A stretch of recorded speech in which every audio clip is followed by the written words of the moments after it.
du symposium donc, qui est co-organisé entre la Banque européenne d'investissement et également l'UN Habitat, donc l'agence des Nations Unies qui s'occupe un peu de l'habitat dans le monde.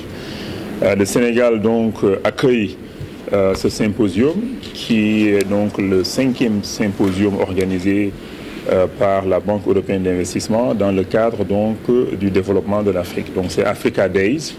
L'année passée c'était à Addis Ababa.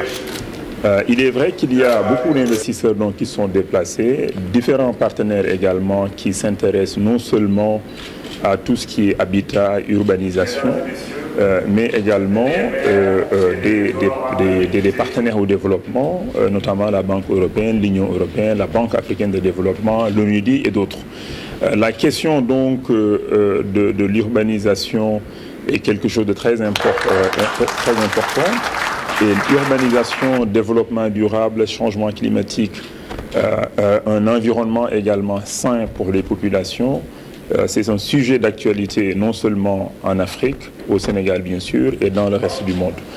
Et les participants donc ont débattu pas mal sur ces questions, des conclusions ont été tirées. Et également, on a noté la participation des maires également, donc, dont Madame le maire de la capitale du Sénégal. Les maires jouent un rôle extrêmement important, mais également l'État, à travers ses instruments, à travers ses départements ministériels comme le ministère en charge de l'urbanisme, donc joue un rôle extrêmement important. C'est pourquoi je me réjouis également que mon collègue, le ministre Fofana, est parmi nous aujourd'hui, ainsi également notamment la BEI, comme l'a dit mon collègue le ministre Amadou Wade, qui est un grand partenaire du Sénégal depuis les années 60. Aujourd'hui, le monde de la finance et du financement du développement est en train de changer de paradigme. Beaucoup de financements vont dans les villes, mais aujourd'hui le Sénégal réussit, sous la houlette du président de la République, à orienter ses financements au-delà des infrastructures sur des questions de logement, sur des questions de financement des populations. Donc la Banque européenne d'investissement étudie avec l'État du Sénégal les modalités de soutien du logement, parce que le logement, d'abord, c'est une niche de croissance, c'est une niche d'emploi, mais ça permet aussi d'autonomiser nos populations, parce que comme vous le savez, 90% des demandeurs de logement ont des revenus non documentés, ils sont dans le secteur informel.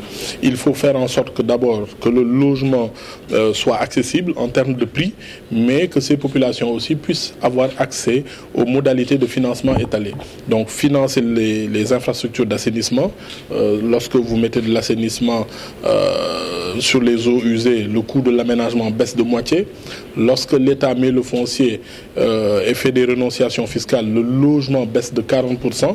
Maintenant, malgré toutes ces baisses, il faut permettre à ces populations de pouvoir accéder au financement bancaire, et c'est tout l'intérêt des discussions que nous avons eues aujourd'hui. Donc c'est de bonnes perspectives pour le logement, mais pour le financement, pour les populations. L'ambition du président de la République, c'est d'arrêter cette transmission intergénérationnelle du statut de locataire des populations, permettre à chaque famille sénégalaise dans les années à venir de pouvoir prétendre à l'accès au logement de façon définitive. Merci.